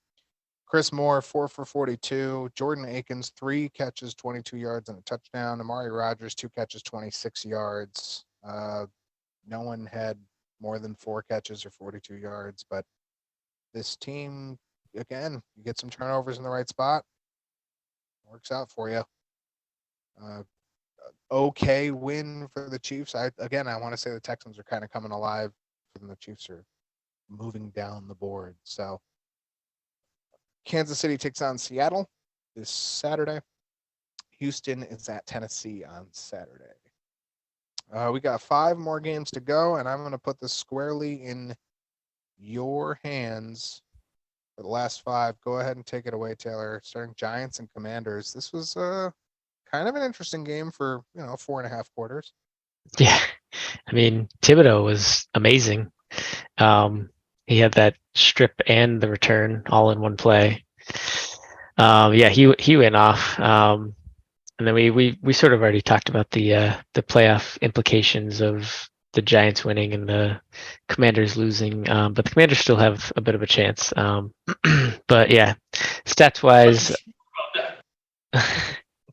They play the 49ers this week. That's not yeah. Daniel Jones, 21 for 32, 160 yards, 0 touchdowns, 0 interceptions, no sacks. Basically a Daniel Jones game, just kind of mediocre game managing. He rushed it 10 times, so he's still having those design rush plays. Saquon Barkley had a decent game, 18 carries, 87 yards, and a touchdown. Receiving wise, obviously, the Giants are kind of struggling to find and keep receivers healthy. Barkley had 8 targets and Slayton had 7 targets. They were the most targeted. They each had 5 catches and not a lot of yards. Nobody had more than 42 yards receiving, which was Richie James, 5 targets, 4 receptions. Isaiah Hodgins had 4 targets, caught all 4 for 37 yards. So not a whole heck of a lot going on the passing game. They're still relying on Barkley a lot and their defense to keep them in the game. On the other side of the ball, Taylor Heineke, 17 for 29, 249 yards and 1 touchdown, which went to Jahan Dotson. Good to see him back, or at least back from a fantasy perspective. He did things earlier in the season, kind of got hurt, has been back a little bit. Whether or not his injury was still bothering him, but this is good to see. He was targeted 6 times, caught 4 of them for 105 yards and that 1 touchdown. Brian Robinson ran it 12 times for 89 yards. Gibson, which I mentioned, he was on the injury report, only ran it 5 times for 21 yards. And McLaurin caught all 6 of his targets for 70 yards. And Curtis Samuel was his usual involved in the running game, only had 1 yard on 5 carries, and also caught 3 of 5 targets for 44 yards. So not anything out of the ordinary, but good to see Dotson have a good game here. And honestly, he would be somebody that I might be looking at moving forward just because we saw him do it earlier in the season. I don't know if you had anything to add there. No, pretty straightforward. All right. Moving on to Falcons and Saints. Actually, I don't even know if I said the score of the last game. Giants won 20-12 against the Commanders. The Saints win 21-18 against the Falcons. So this was Ritter's first start. He was exactly 50% completion, 13 of 26, and only 97 yards passing, 0 touchdowns, 0 interceptions. So not a great game by any means. He rushed it 6 times for 38 yards. Algier had a great game. Tyler Algier, 17 carries, 139 yards and a touchdown. Patterson, 14 carries, 52 yards and a touchdown. Drake London actually got some targets and did decently with them. 7 catches on 11 targets for 70 yards. He was the lone bright spot and most heavily targeted in catches for the team. I guess maybe I've heard the guy's last name, but I'm assuming it's Cole Pruitt was the second most targeted on the team with 3 targets, 2 catches, and 20 yards. So outside of Drake London, Tyler Algier, and Cordell Patterson, not really sure anybody is of use with Pitts being out. Olamide Zacchaeus wasn't really involved. He did have 3 targets, but didn't catch any of them. Andy Dalton on the other side of the ball, 11 of 17 attempts, 151 yards, 2 touchdowns. Taysom Hill threw the ball twice. Both were caught. Threw it for 80 yards, one of which was a touchdown. I think that one was the one to Rashid Shaheed. I could be wrong. Maybe it was to. Nope, right. Okay. Which was Anyway, like. that math makes sense. Why? 80 yards on 2 targets. Shaheed had a 68-yard touchdown. Oh. No one else had more than 22 yards on any single play. Gotcha. I was going to say because Juwan Johnson had 2 touchdowns, so one of them could have been. Anyways, Juwan Johnson, four catches on 6 targets, 67 yards, and 2 touchdowns. He continues to be used pretty heavily for them. So depending on what happens with Olave, Shaheed, Johnson should continue to be used pretty heavily, even if Andy Dalton is only throwing it 17 times. Kamara had a good bounce back game after the bye week. 21 carries, 91 yards, involved a little bit in the passing game. Even though Olave didn't have a great game, he did get 3 catches for 53 yards. So,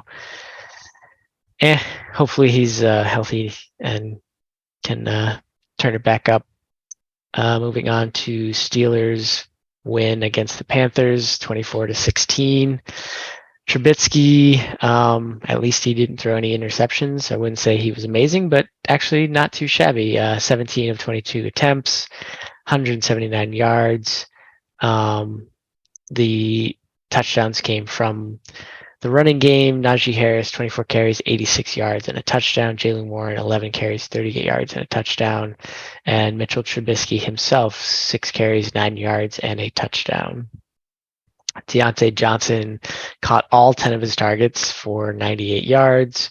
George Pickens only caught 2 of his 5 targets for 53 yards. Jaylen Warren had 1 target for 11 yards. Nothing crazy. Did Pat Freiermuth sit this game out? Yeah, I don't know. He obviously, zero stats from him, no targets, nothing. I don't recall him being on the report, so no, he played 56% of snaps in this game. Yeah, that's what I have here as well. Yeah, and then his stat sheet is just blank, so not sure what is up there. Only Kenny Pickett can throw to Pat Freiermuth. That's the rule. Sorry, apparently, yeah. Moving on to the other side of the ball, Sam Darnold, 14 of 23 attempts, 225 yards, and a touchdown.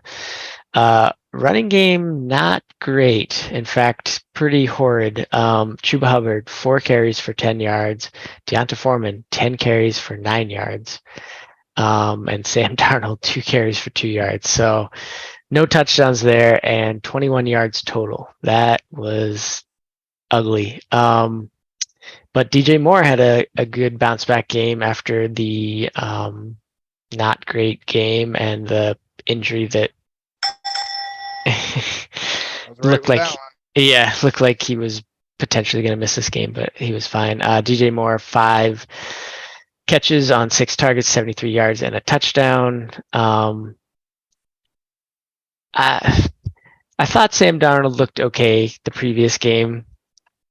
And his stat wise, like, he's okay, but the receiving game, not great here.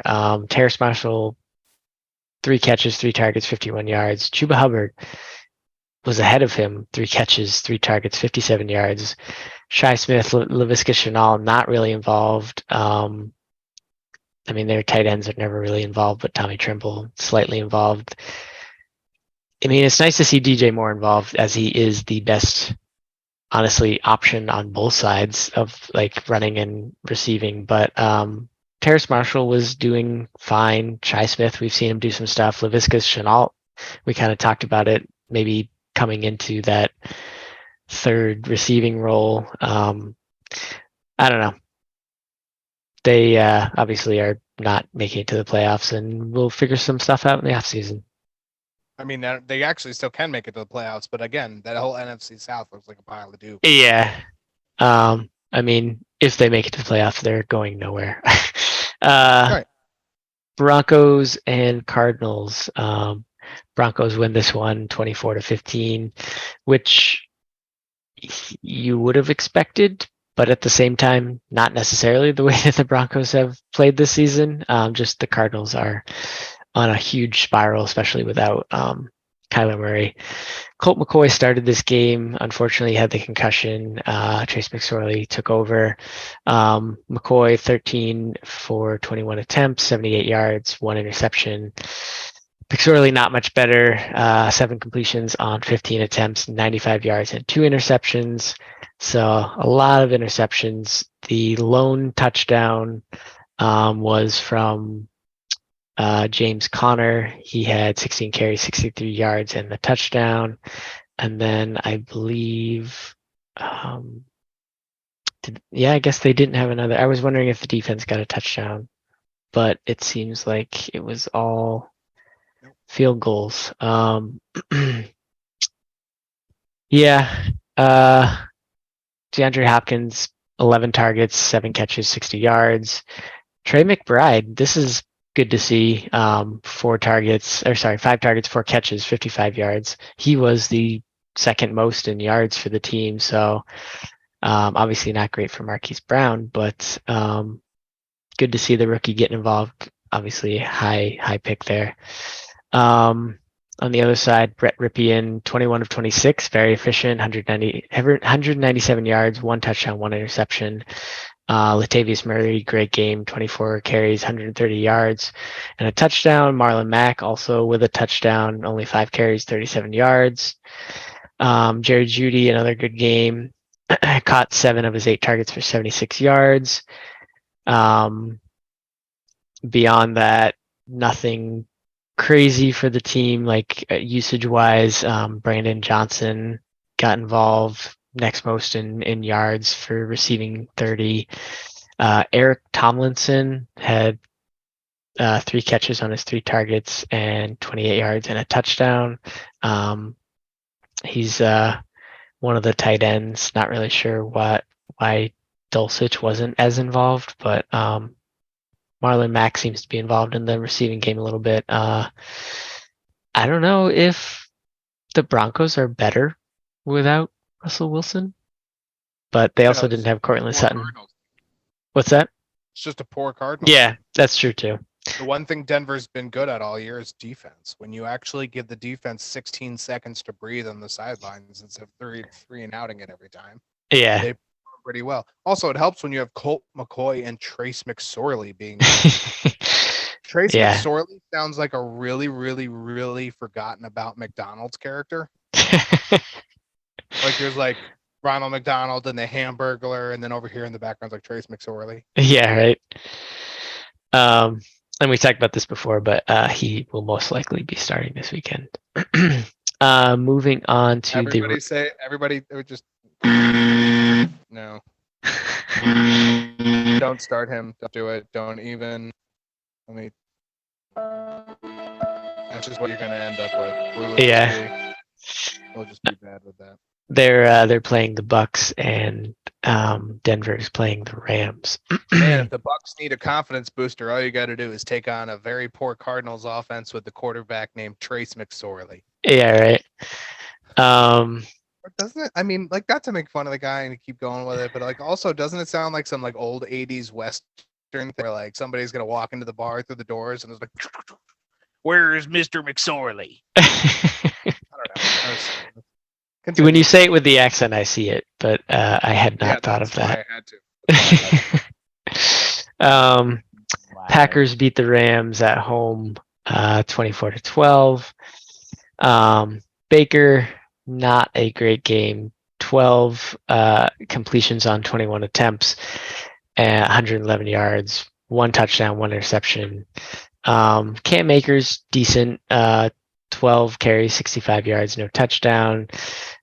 Kyron Williams not very involved, only had 2 carries. Cam Akers had the most receiving yards, caught all 3 of his targets for 35 yards. Van Jefferson caught all 2 of his targets for 32 yards.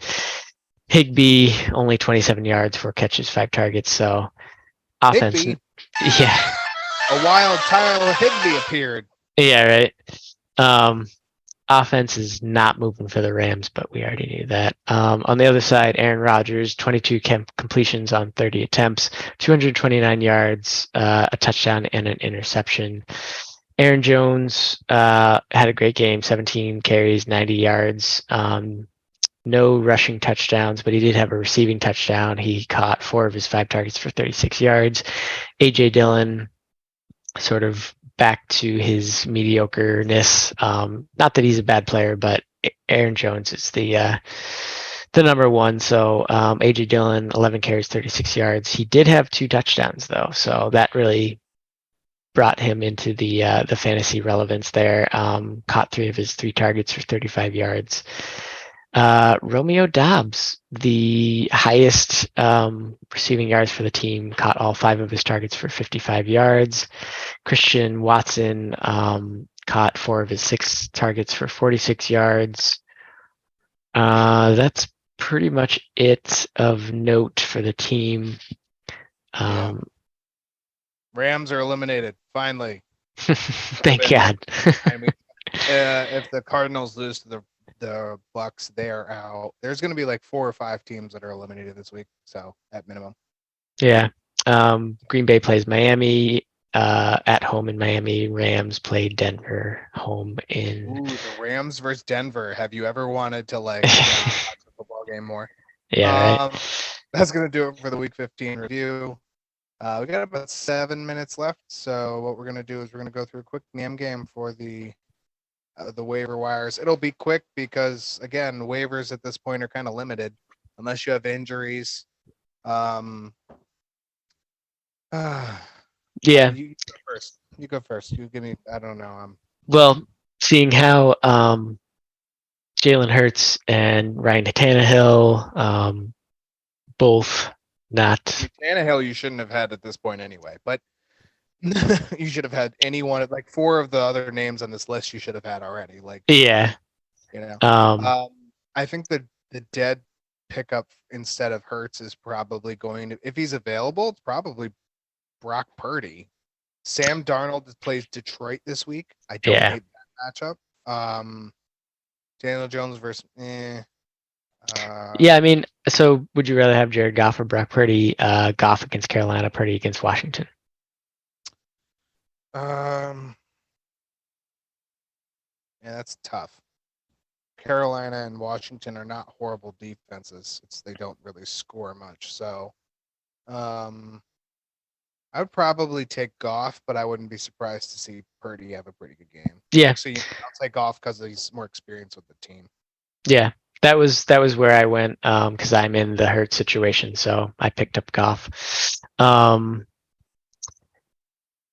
Yeah, I mean, I don't know that. So other people on the list here, we talked about Sam Darnold against Detroit, Danny Jones against Minnesota, who has been letting up a lot of receiving yards of late. If Daniel Jones can get get that going. Not that they have a lot of receiving options. That could be decent.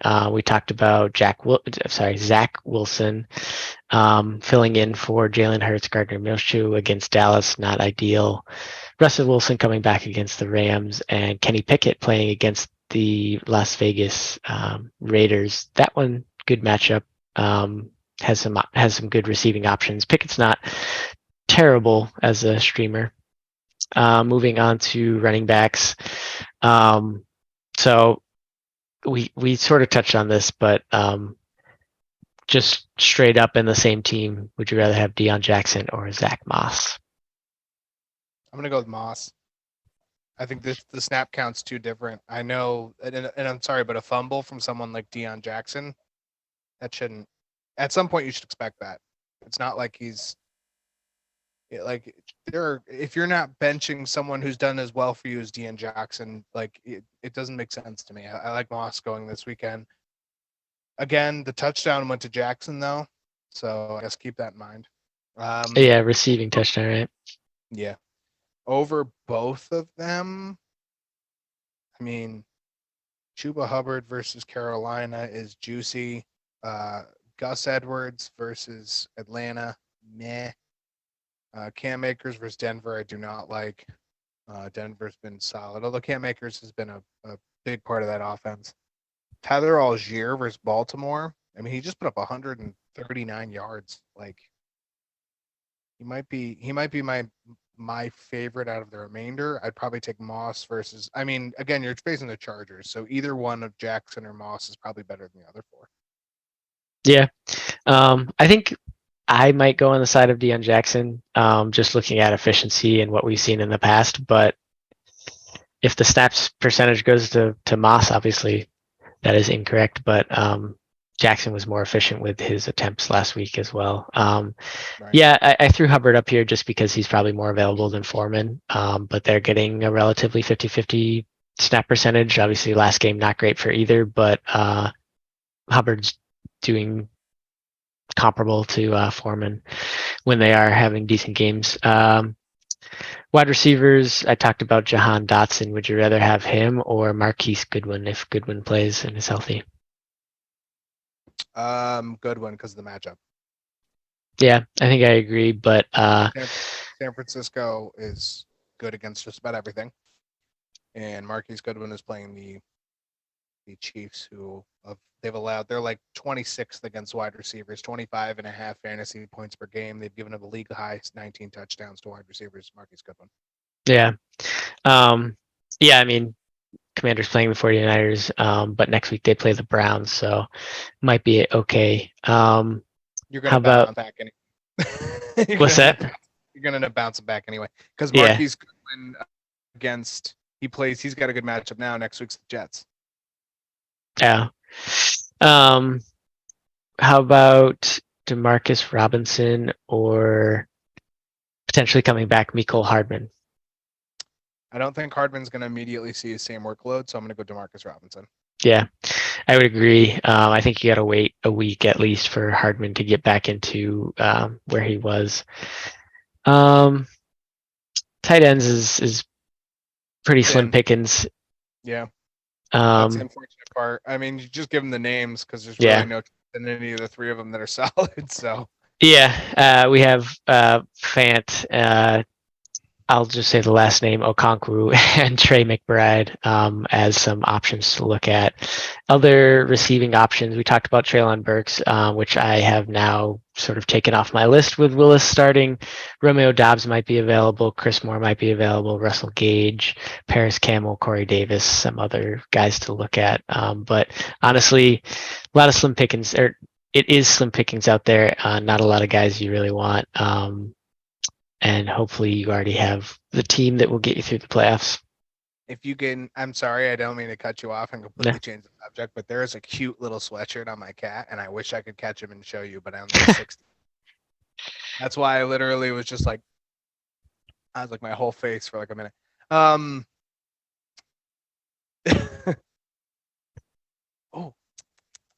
no, he doesn't want anything to do with anybody right now.